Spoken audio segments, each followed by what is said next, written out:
How can I make notes and use them properly? I recommend that you work off of a single page of notes when you speak. Use a simple outline, one with bullet points instead of full sentences.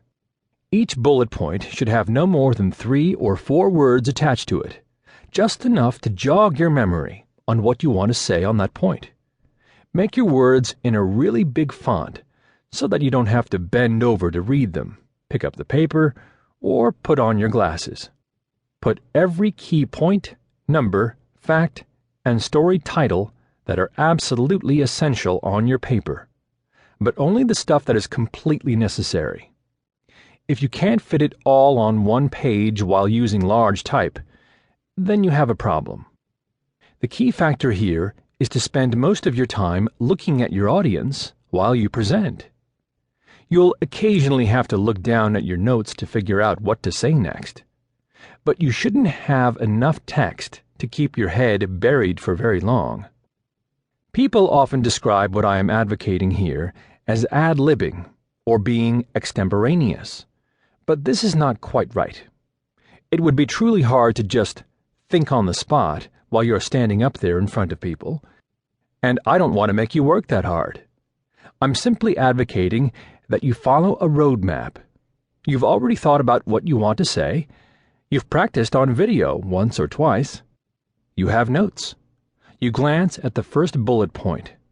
You look up and talk about it for a minute or two, using comfortable conversational language you've used before. You aren't saying it word for word the same as you did in rehearsal, because you aren't trying to memorize anything. And anyway, it's not important to say it word for word.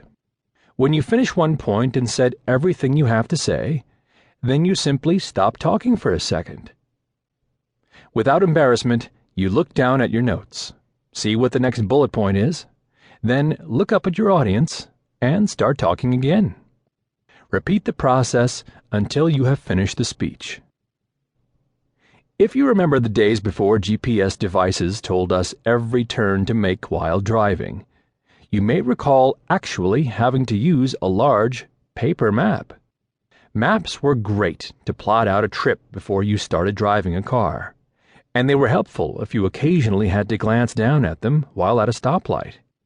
But if you kept your eyes focused on a map the entire time you were driving, you would likely drive head-on into another car and kill yourself, or at least make everyone else in the car with you crazy. The same is true when you try to keep your eyes on your notes the whole time when giving a presentation. A few other notes about notes. Always bring at least 2 copies. Never use handwritten notes. Limit your notes to 1 page. Don't read your notes out loud at the same time you are reading. Instead, glance down, scoop up the words, then look up, then speak. Always remember to relax. You don't have to worry about forgetting anything. Your notes are right in front of you.